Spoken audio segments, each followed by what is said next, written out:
Hey, howdy, hey, friends and neighbors. Scott Sexton here with the ever so long awaited kitchen healer presentation about home medicines that are already in your kitchen, probably. So let's head to your kitchens if your Wi-Fi reaches there and look for some of the foods and things you have in there, and let's learn to use those to help you survive in the inevitable zombie apocalypse. So the first thing we want to do is address nutrition. It all starts there. The paraphrase translation of Hippocrates' words here is, "Let food be thy medicine and medicine be thy food." That's one of my favorite quotes. And I mean, it just means if you eat healthy foods, then you tend to be healthy. And if you, well, don't, then you don't.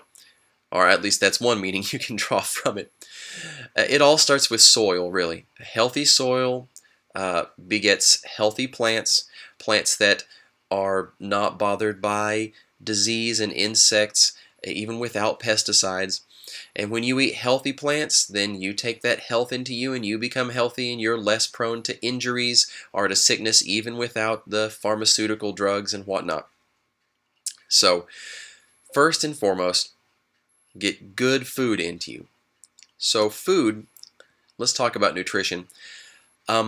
There are several different ideas about what constitutes a healthy diet.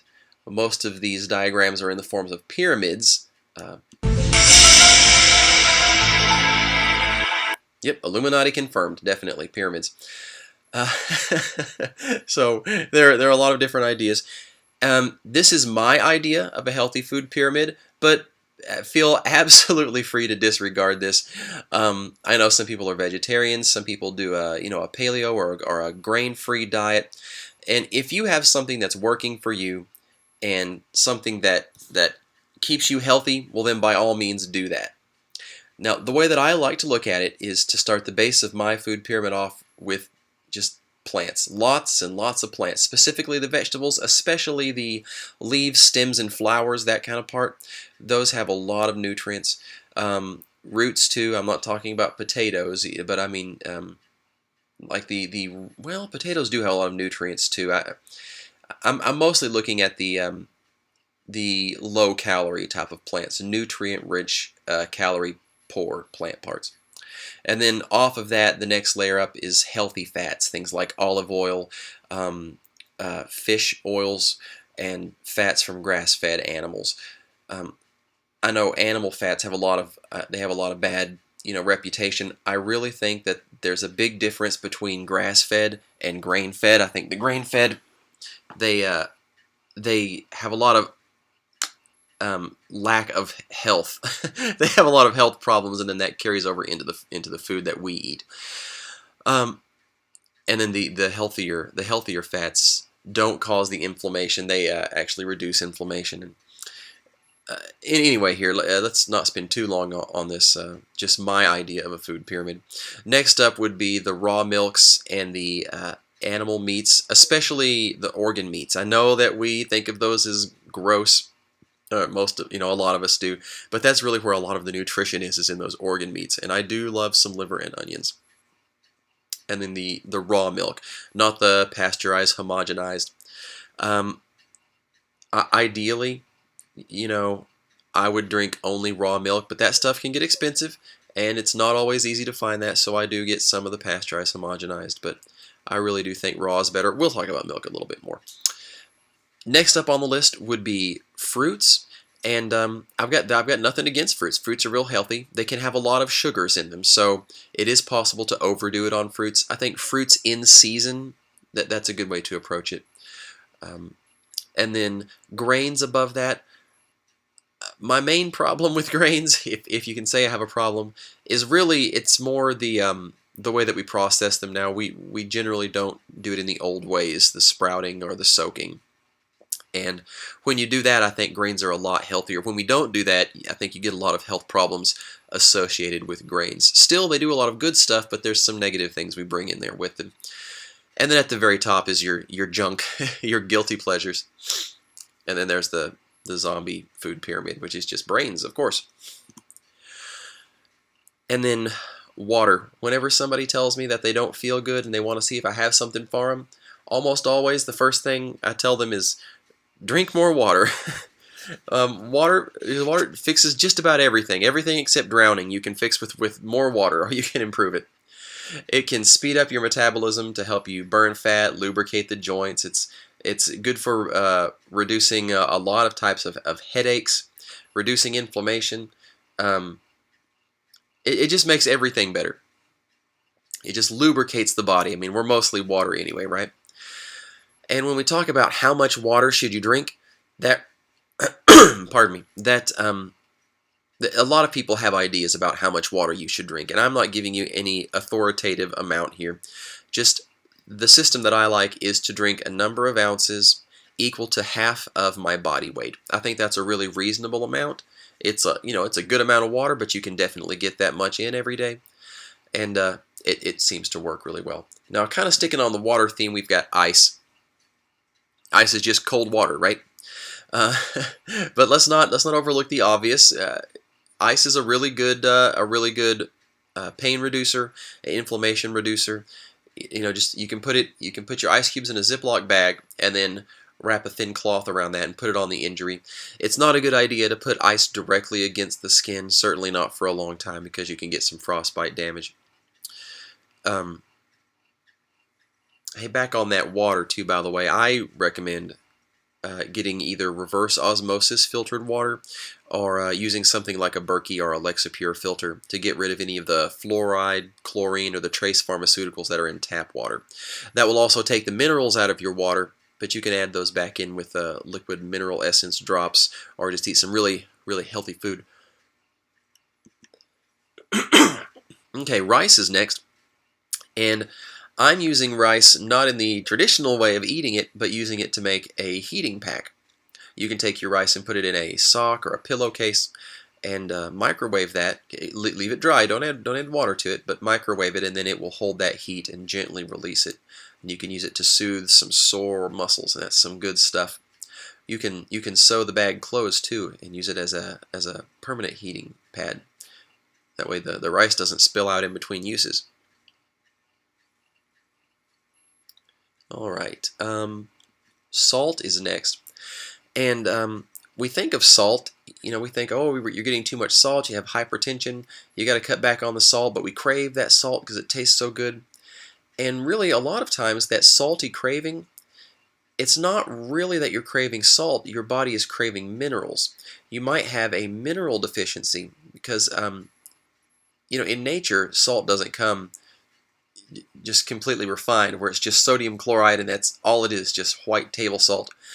Salt in nature is found with a bunch of minerals, a nice mixture, and our bodies, our tongues are really good at detecting the sodium part of salt, the salty tasting, part of salt, and we may not be as good at tasting the various other minerals, and we may not need as many of the other minerals, maybe just in trace amounts. But so when we need another mineral, our body says, hey, you crave the salty taste, because your body needs whatever that mineral is, and in nature you would find them together. But then we put the table salt on it, which is just very refined, very unnatural. It's just sodium chloride, and so we don't get the mineral we need, so we crave more and more salt, saltier food, and we just keep not getting the actual thing that we need, this whatever other mineral that your body is looking for. So I like to use either a sea salt or a pink Himalayan salt. Both of those have a really good mineral profile. I think the Himalayan salt might be a little better, but sea salt is really good too. So whichever one of those that you like, do make sure that you get a good sea salt, one that is as unrefined as possible to maintain its rich mineral profile, right? And gelatin. This is not the Jello mixed gelatin. Most of the commercial brands they've been so processed that they're just not worth anything anymore, or they have very, very little medicinal value. But this is good for a lot of things in your body, a lot of your connective tissue. It will support the joints, the bones, cartilage. It helps keep your skin elastic and strong, and it helps to strengthen and repair your intestines as well. And a spoonful or two a day is a pretty good maintenance amount, I think. but you can definitely have more. I mean, this is not poison. This is good healthful bodybuilding stuff. And the way I like to take it, I really, if I was more patient, I would probably make this into gummies or something. And I've done that a time or two before, but usually I'm in a hurry, and I will get the spoonfuls just in some warm water, and I'll stir it up real quick, and then chug it down before it has a chance to solidify and get goopy. And you can sure do it that way, or you can be more of a chef and make something really good with it. I like the Great Lakes brand that you're seeing here. This is just the exact same thing that I buy. They're a good brand for getting a good quality gelatin, one that still has the medicinal value. They also have other flavors and other products that you may want to check out. Okay, what do we have next? Honey, right? Yeah, honey. Honey is some great stuff. It is antimicrobial. It does have healing properties. It is a sugar, so you can get too much, but as far as sweeteners go, this is probably the best sweetener that you can use. If you're going to use a sweetener, go ahead and use some honey. It's really good stuff for you. The best honey would be local and unfiltered. Once they filter it, now I've seen pasteurized honey, and you're killing all the live enzymes, and you're filtering. When you filter, you're filtering out a lot of the good things for you. So an unfiltered honey is best. The local honey is best because it has all of the things from your environment that are relevant to your body inside of it.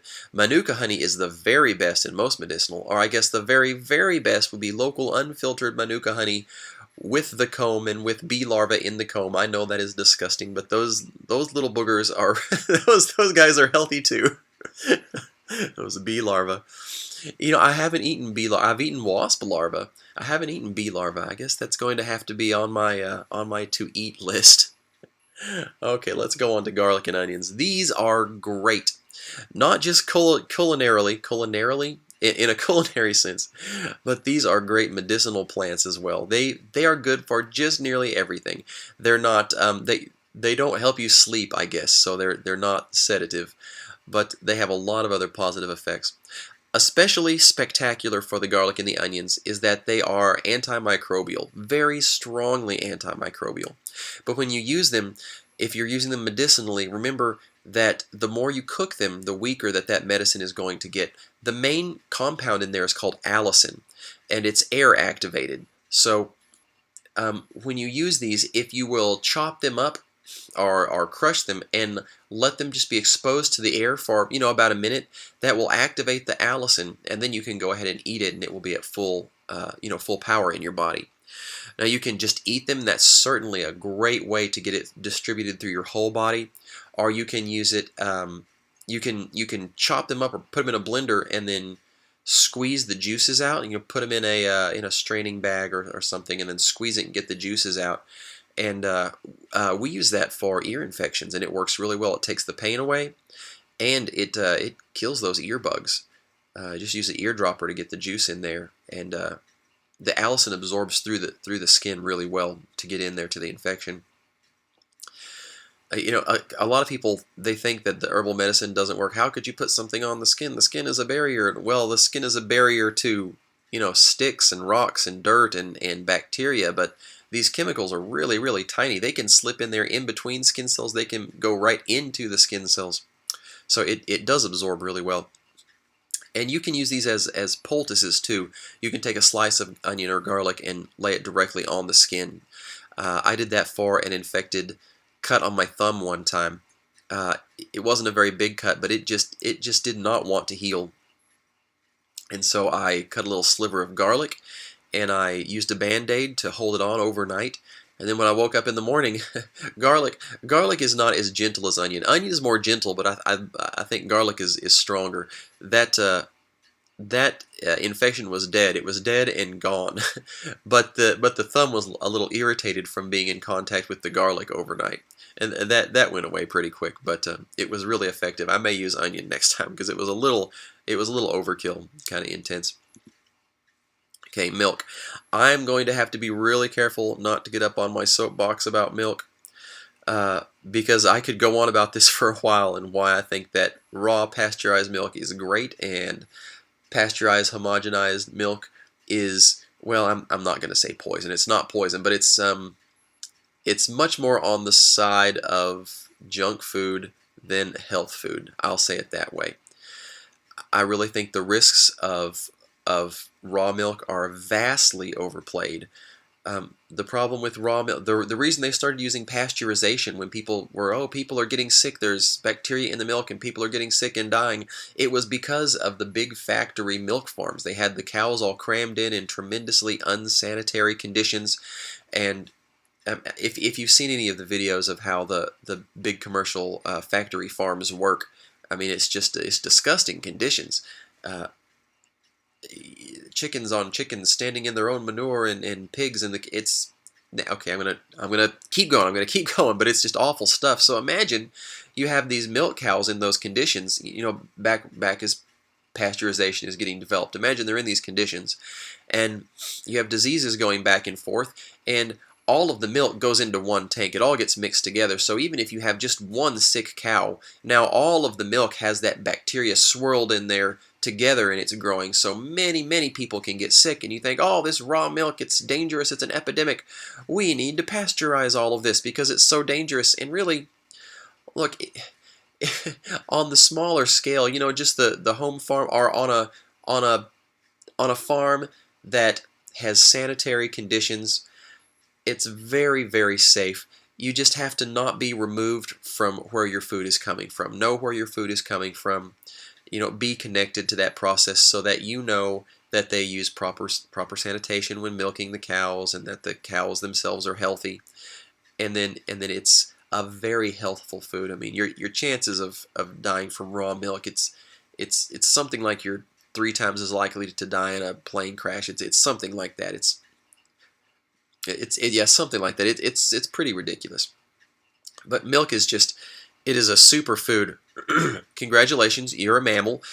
Your body is definitely mammalian, and we are built to run on milk. I think the problem is the pasteurized and homogenized milk. Uh, I mean, granted, yes, as an infant, we're built to run. There's an argument that maybe it's just for infants, or an argument that, well, maybe we're meant to have human milk and not cow milk. And those are all valid arguments, and we could have that discussion another time. But I'm taking too much time up on this milk slide here. Long story short, drink you some milk. Try to get some raw milk. Okay, let's move on. Definitely didn't do good about keeping that short. Oh, it could have been a lot worse, though, people. I'm going to tell you what. I could have spent a long time on that slide. Okay, is it a seasoning or is it a medicine? Well, it's both. Usually the fresh herbs are the very most medicinal, with, you know, maybe a few exceptions. There's some things that you just can't do fresh because they have other more toxic things that have to kind of age out. But generally speaking, fresh is the very best, and then a dried herb would be the next best, and commercial seasonings would be, you know, somewhere down on the list. They're not grown or picked with medicine involved, or with medicine in mind, and they may be stored for a longer time than you would want for your medicinal herbs, but that doesn't make them useless. It doesn't mean that you can't use them. It doesn't mean they don't have value. They just may not be as potent as something that you might buy from a reputable herb supplier. Definitely not as potent as something that you know, grew or picked yourself. You can use these in your cooking. We'll go over several of them, but I won't be able to go over everything here. We would be here all night. But yeah, use them in your cooking, or you can sneak them in a lot of places. Just stir them in with some water and drink them down. And we're also going to talk about some teas here in just a moment. And what's the difference in a medicinal tea and just a commercial tea that you would drink for pleasure? Fundamentally, I would say just the concentration, because you can. I have used just the regular old tea packets that I get from the grocery store as medicinal teas. Just if you're going to use it as a medicinal tea, you want to brew it stronger. You want it to be, you know, much more concentrated than you would typically drink for pleasure. So I might use 2 or 3 tea packets in 1 cup of tea, and I will open up the little tea packets and just dump them into the water. If that texture bothers you, you don't have to do that, but I'm just trying to get out every last little bit of medicine out of those, you know, little plant particles, and I'll go ahead and drink them down with the tea. Our first tea is peppermint tea, It is a good digestive aid. Peppermint in general is a good digestive aid, but it's a digestive. It stimulates the release of digestive enzymes. So if if you have an excess of digestive enzymes, you may not want the peppermint. But if you're having trouble with indigestion, peppermint's a good one. That's kind of a general rule for all these digestive aids you're going to see here. Most of these increase your digestion. As a matter of fact, a lot of the spices in your herb cabinet, the majority of those are going to they're going to help with digestion. It's a nice deal we have worked out with the plants that we add them to our foods. They make it taste better and they make it more digestible. It's just a really good deal for us. I guess for the plants too, because we keep growing them and keep spreading their seeds. Anyway, peppermint tea is also good for headaches, although I'm going to tell you what, there are a lot of different things that can cause headaches. Many different problems that can cause the same symptom that we call a headache. It could be a blood pressure issue, it could be stress, you could get bonked on the head. There's any number of things that could cause them. And I'm not really prone to headaches myself, but the type of headaches that I get when I do get a headache, peppermint doesn't seem to be a big help on that. But if you get headaches, you may go ahead and just try the peppermint, see if you have the type of headache that peppermint helps. It definitely works for some people, for some headaches. And peppermint helps you get a sort of relaxed alertness. That is, it helps make your brain awake and aware, but it also helps reduce your stress. So you could study or you could take a nap. You could go either way. So peppermint is some good stuff. Plus, it just tastes really nice.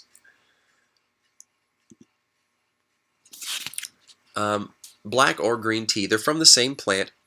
They have anti-cancer properties. They are mildly stimulating, so they help speed up your metabolism. They help you burn fat. Your reaction time, your alertness, everything is boosted just a bit. Nothing dangerous, nothing extreme. It's just a nice, friendly little boost there for whenever you drink it. This is also a brain protecting tea. It may be helpful with Alzheimer's disease, as a preventative or to slow down its progression.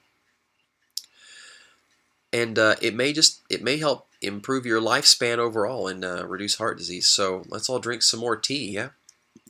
I've got one more tea, chamomile tea. I really love this one. It's such a peaceful tea, right? It's really relaxing for your mind and your body, especially your belly. It helps tell your belly, hey, calm down, everything's gonna be okay. And it has good anti-inflammatory properties. It also has some anti-cancer properties as well. And it helps with allergies unless you happen to be allergic to it, and then it wouldn't help so much. It's in the Asteraceae family if you're allergic to those type of plants. It also has some immune stimulating properties. Next up, we have a real heavy hitter in terms of useful medicinal plants, and this one is probably right up in there in your spice cabinet, turmeric. Turmeric is very strongly anti-inflammatory, and that is probably a good chunk of where some of these other benefits come from, are just the strength of its anti-inflammatory abilities. It not only is it anti-inflammatory, but it increases your body's ability to deal with the inflammation just itself. So it's sort of comes at it from two directions. It is very anti-cancer, especially for the intestines. Turmeric by itself tends to pass through the intestines. It doesn't have really good absorption, but while it's in the intestines just doing its thing, it's really helping to keep your colon from developing a cancer. So if you have any history of that in your family, that may be something you want to think about. Although if you want to take it to help with your entire body, not just your digestive tract, the way to improve the absorption is to take it with an oil like olive oil or coconut oil that helps you absorb it. It has some fat or oil soluble components, and to take it with something some type of catalyst herb like a black pepper is a common one that they mention, because black pepper improves your absorption in general. It's spicy. It gets your guts to wake up and take notice and get moving and get active. Say, hey, there's some food in here. Let's absorb this stuff. It just sort of makes that more efficient. Overall, this is a really good healing herb. People use it topically too on wounds to help them heal. It may help fight aging. That's a nice thing. It's slow down and fight the process of aging. Um, this is another brain protecting herb. I have that listed. I don't know if I mentioned that out loud. And it's used for arthritis, depression. It may have some depression fighting properties. We all need to go out and eat some more turmeric. It has a really strong taste. It's a good taste. There's just a lot of it, and I find one of the best ways to take it is to take it in an oil that helps to encapsulate it. You can just put it in water and chug the stuff down.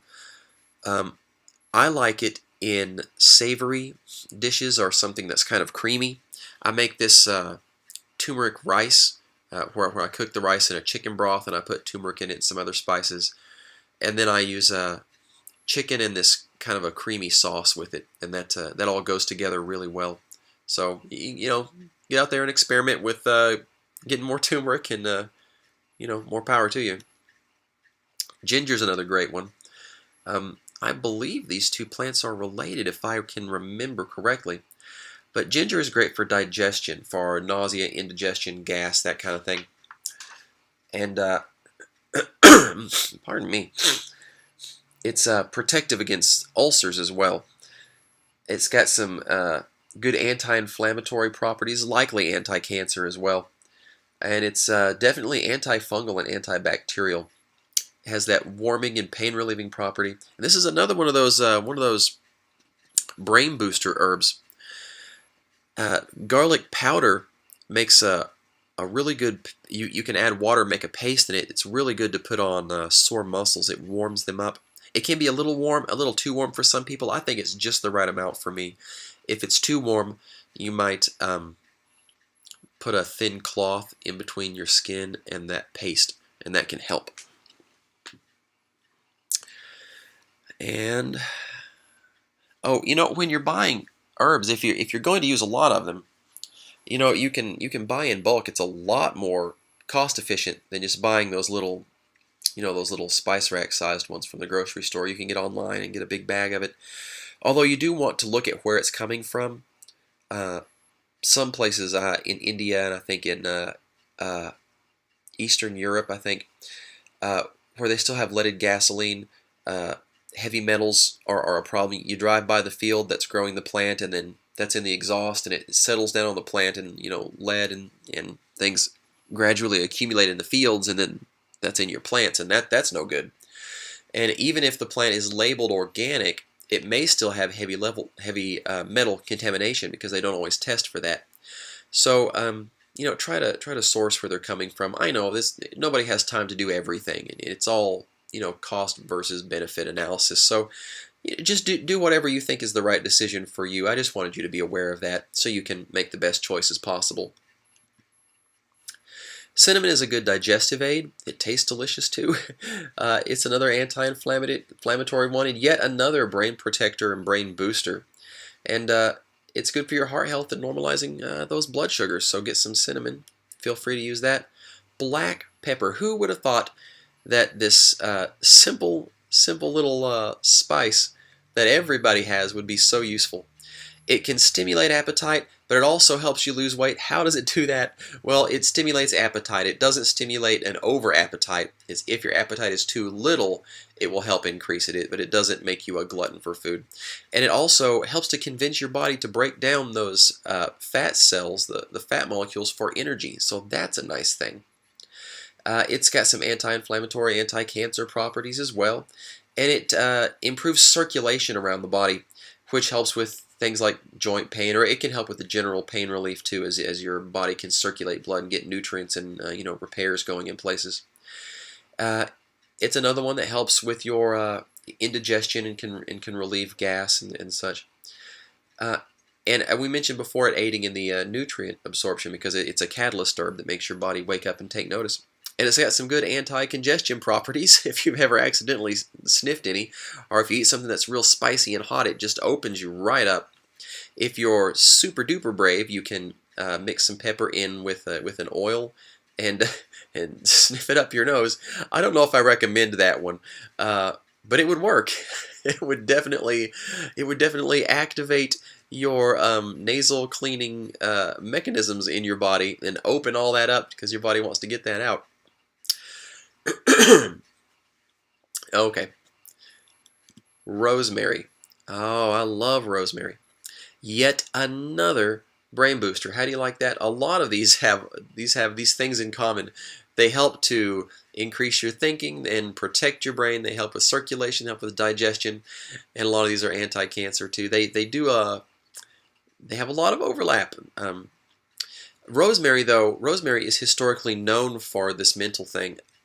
Now, I didn't go back and re-look this up because I didn't think I was going to mention it, but if I remember correctly, in ancient Rome, they would burn rosemary when they were trying to learn something because they thought that the fumes off of it and the smoke would increase your brain power, would activate your brain.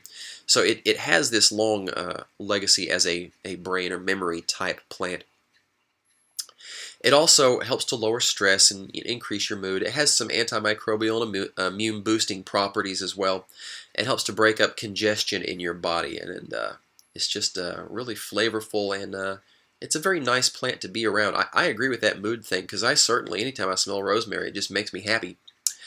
It's also got anti-inflammatory, circulation boosting, anti-cancer properties like a lot of the others, and it's a detoxer. It has some detoxification properties. Some of those detox herbs, you take them and you think that you're having an adverse reaction because you feel worse at first, but it's because as you're detoxing, all the toxins you've been storing are flushed out into your bloodstream, and you just feel terrible because the toxins are interacting with your body.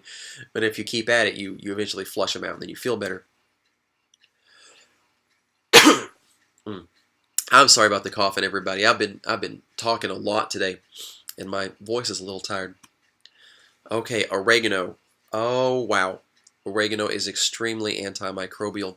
Some plants have a certain bug that they go after. A certain disease, and they nail that thing. Kind of like elderberry is good with the flu. I mean, it does some other things too, but it's really good with the flu.